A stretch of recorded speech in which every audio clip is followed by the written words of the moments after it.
दोस्तों, इस वीडियो में हम बात करेंगे डायरेक्टर लोकेश कनगराज के बारे में, जिनकी फिल्म विक्रम को लोगों ने बहुत ज़्यादा पसंद किया है।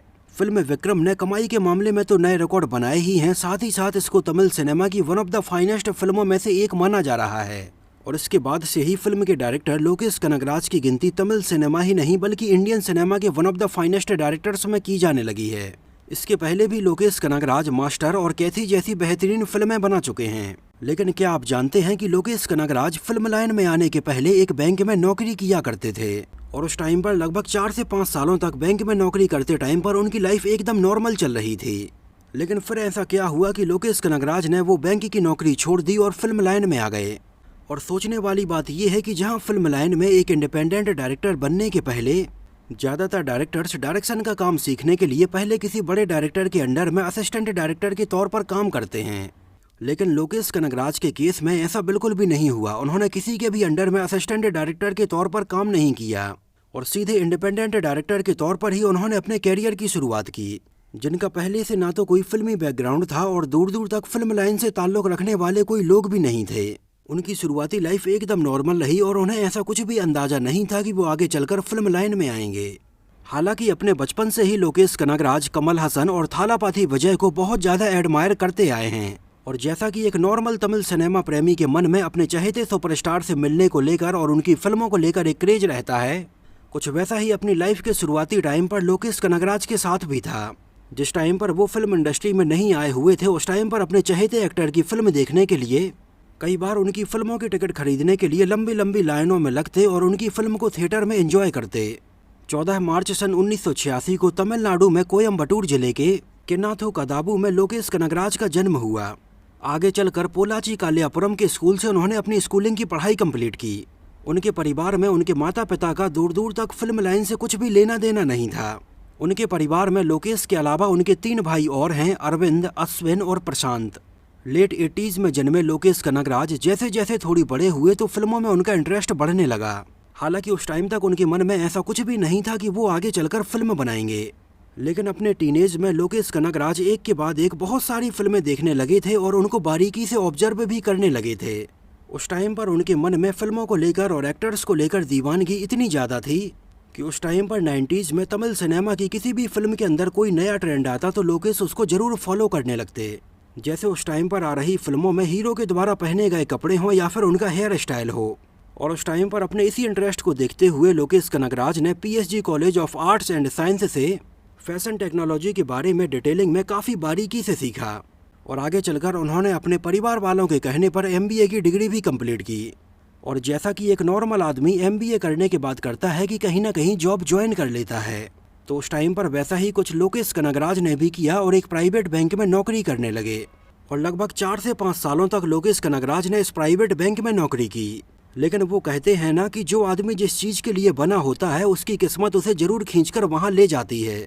तो उस टाइम पर लोकेश कनगराज एक अच्छे खासे बैंक में नौकरी कर रहे थे, लेकिन नौकरी में उनका मन नहीं लग रहा था। उनके मन में फिल्मों को लेकर जो दीवानगी थी और जो क्रेज था वो खत्म नहीं हुआ था। और इस कंपनी में काम करते करते लोकेश कनगराज ने इस कंपनी के ही एक कल्चरल इवेंट के दौरान एक शॉर्ट फिल्म बनाई, जो कि उनकी इस कंपनी के कल्चरल इवेंट के दौरान दिखाई गई और लोगों ने इसको बहुत ज़्यादा अप्रिशिएट किया। और यहाँ पर लोगों के द्वारा मिले इतने ज़्यादा अप्रिसिएशन को देखते हुए लोकेश कनगराज ने कुछ और शॉर्ट फिल्में बनाई। और उस टाइम पर तमिल सिनेमा में एक शॉर्ट मूवी फेस्टिवल ऑर्गेनाइज किया गया, जहाँ पर तमिल सिनेमा की ऐसी बहुत सारी शॉर्ट फिल्मों को इंक्लूड किया गया। और इस इवेंट में लोकेश कनगराज ने भी अपनी एक शॉर्ट फिल्म भेजी थी। उस टाइम पर हुए इस इवेंट में तमिल सिनेमा के जाने माने डायरेक्टर और प्रोड्यूसर कार्तिक सुब्बा राज को बतौर जज के तौर पर इनवाइट किया गया था। और जब कार्तिक सुब्बा राज ने इस इवेंट में लोकेश कनगराज के द्वारा बनाई गई ये शॉर्ट फिल्म देखी तो उन्हें बहुत ज़्यादा पसंद आई। और उस इवेंट के दौरान कार्तिक सुब्बा राज ने लोकेश कनगराज से बोला कि वो आगे चलकर उन्हें अपने साथ काम करने का मौका एक बार जरूर देंगे। कार्तिक सुब्बा राज की भी कुछ फिल्में आपने शायद जरूर देखी होंगी, जैसे जिगर थांडा, जिसको आगे चलकर अक्षय कुमार ने बच्चन पांडे के नाम से हिंदी में रीमेक बनाया था। सुपरस्टार रजनीकांत सर के साथ उनकी फिल्म पेट्टा और महान जैसी फिल्में शामिल हैं। और कार्तिक सुब्बा राज ने सन 2016 में अपनी फिल्म अवियल में लोकेश कनगराज को काम करने का मौका दिया, जिसको कार्तिक सुब्बा राज ने प्रोड्यूस किया था। और फिल्म अवियल एक ऐसी फिल्म थी जिस पूरी फिल्म को 4 अलग अलग शॉर्ट फिल्मों को मिलाकर बनाया गया था, जिसमें लोकेश कनगराज के द्वारा भी डायरेक्ट की गई एक शॉर्ट फिल्म थी जिसका नाम था कालम। और फिल्म अवियल जब रिलीज हुई तो लोगों ने इसको काफ़ी पसंद किया और लोकेश के काम को भी लोगों ने बहुत ज़्यादा नोटिस किया। उस टाइम पर तमिल सिनेमा की और प्रोड्यूसर्स ने भी लोकेश का काम देखा और उन्हें लगा कि लोकेश कनगराज एक अच्छी फिल्म बना सकते हैं। और प्रोड्यूसर SR प्रभु ने लोकेश कनगराज को अपने प्रोडक्शन हाउस के बैनर तले एक फिल्म बनाने के लिए अप्रोच किया और लोकेश कनगराज ने अपने द्वारा लिखी गई एक फिल्म मनागरम की कहानी उन्हें सुनाई जो उन्हें बहुत ज़्यादा पसंद आई। फिल्म मनागरम लगभग 4 करोड़ रुपए के बजट में बनाई गई और इसने लगभग 50 करोड़ रुपए का कलेक्शन किया। उनकी इस फिल्म को क्रिटिक्स की तरफ से और ऑडियंस की तरफ से बहुत ज़्यादा पॉजिटिव रिस्पॉन्स मिला और ये लोकेश कनगराज की बतौर इंडिपेंडेंट डायरेक्टर उनकी कैरियर की पहली बड़ी फिल्म थी। उनकी इस फिल्म की एक और ख़ास बात ये थी कि इसमें किसी भी किरदार के नाम को नहीं बताया गया था। उस टाइम पर लोकेश कनगराज ने दिन रात मेहनत करके लगभग 46 दिनों में ही इस पूरी फिल्म को कंप्लीट कर लिया था। उस टाइम पर लोकेश की इस फिल्म की तारीफ सुपरस्टार रजनीकांत सर ने और सूर्या ने भी की। एक्चुअली फिल्म मनागरम वही फिल्म है जिसको अभी हाल ही में हिंदी में भी बनाया जा रहा है। हिंदी में इसका रीमेक संतोष सिवन कर रहे हैं और इसमें हमें विजय सेतुपति और विक्रांत मैसी नजर आने वाले हैं। फिल्म मनागरम के बाद लोकेश कनगराज की सन 2019 में फिल्म कैथी रिलीज हुई। एक्चुअली अपनी फिल्म कैथी के दौरान ही लोकेश कनगराज ने एक अलग ही सिनेमैटिक यूनिवर्स बनाने के बारे में प्लान करना शुरू कर दिया था। फिल्म कैथी अपने आप में एक बहुत ही यूनिक थ्रिलर फिल्म रही और इसको लोगों ने बहुत ज़्यादा पसंद किया।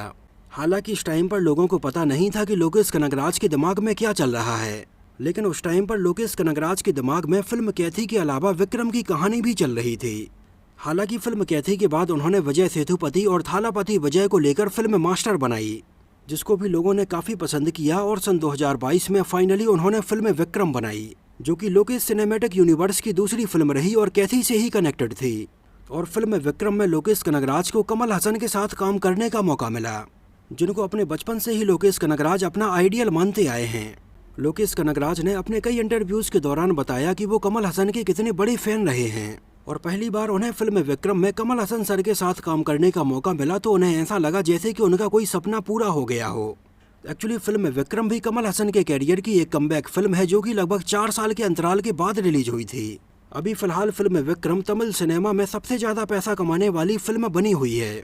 फिल्म विक्रम की सफलता को लेकर लोकेश कनगराज ने बोला कि ये एक फैन बॉय की तरफ से उनके आइडियल कमल हसन के लिए एक गिफ्ट है और उन्होंने फिल्म विक्रम की कहानी को सन 1986 में आई कमल हसन की एक और फिल्म विक्रम से ही कनेक्ट किया था। और ये कमल हसन की फिल्म 1986 में रिलीज हुई थी जिस साल लोकेश कनगराज का जन्म हुआ था। कमल हसन ने भी फिल्म विक्रम की सफलता के बाद लोकेश कनगराज को एक हैंड रिटन नोट लिखकर उनकी बहुत ज़्यादा तारीफ की थी। यहाँ तक कि कमल हसन ने लोकेश कनगराज से खुश होकर उन्हें एक बहुत महंगी कार भी गिफ्ट की थी। और इस टाइम पर फिल्म विक्रम तमिल सिनेमा की कुछ one of the highest rated IMDb फिल्मों में से एक है और इतने कम समय में ही लोकेश कनगराज तमिल सिनेमा के one of the finest directors में गिने जाने लगे हैं। और अपने सिनेमैटिक यूनिवर्स में लोकेश कनगराज की कैथी और विक्रम के अलावा और भी बहुत सारी फिल्में आने वाली हैं, जिनमें फिल्म विक्रम 2 की कहानी तो दिखाई जाएगी, इसके अलावा कैथी के पहले की भी कहानी दिखाई जा सकती है।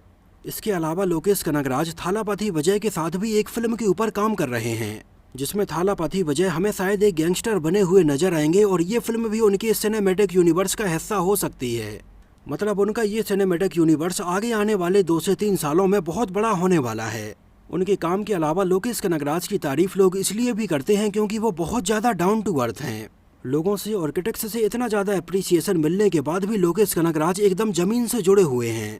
बात करें अगर उनकी पर्सनल लाइफ की तो उन्होंने सन 2012 में ऐश्वर्या लोकेश से शादी कर ली थी और उनकी एक बेटी भी है जिसका नाम अद्विका है और अपने परिवार के साथ वो हंसी खुशी से रहते हैं। लोकेश कनगराज अपनी पर्सनल लाइफ को और अपनी प्रोफेशनल लाइफ को एकदम अलग रखना ही पसंद करते हैं। लोकेश कनगराज ने बताया कि कमल हसन की 2 फिल्मों ने उन्हें उनके बचपन में बहुत ज़्यादा प्रभावित किया था। ये दोनों ही फिल्में थीं सन 1988 में आई फिल्म सत्या और सन 2004 में आई फिल्म वीरुमंडी। लोकेश ने बताया कि कमल हसन की इन दोनों ही फिल्मों को देखने के बाद उनको इतनी ज़्यादा पॉजिटिव एनर्जी मिली कि आज भी वो इन दोनों ही फिल्मों को देखकर बहुत ज़्यादा सीखते हैं। तो दोस्तों ये तो बात हुई फिल्म विक्रम के डायरेक्टर लोकेश कनगराज की लाइफ के बारे में। आपका लोकेश कनगराज के द्वारा बनाई गई फिल्म कैथी, मास्टर और विक्रम के बारे में क्या कहना है हमें कमेंट सेक्शन में ज़रूर बताना। और आगे चलकर लोकेश सिनेमैटिक यूनिवर्स में तमिल सिनेमा के कौन कौन से एक्टर्स को ऐड करना चाहिए हमें अपनी राय कमेंट सेक्शन में ज़रूर मेंशन करना। और अगर ये वीडियो आपको पसंद आया हो, मेरी मेहनत आपको पसंद आई हो तो उसको प्लीज़ लाइक करके मुझे इस बात का जवाब ज़रूर दीजिए। तो मिलते हैं किसी नए वीडियो में साउथ फिल्मों से जुड़ी हुई कुछ और ऐसी ही इंटरेस्टिंग और रोचक बातों के साथ।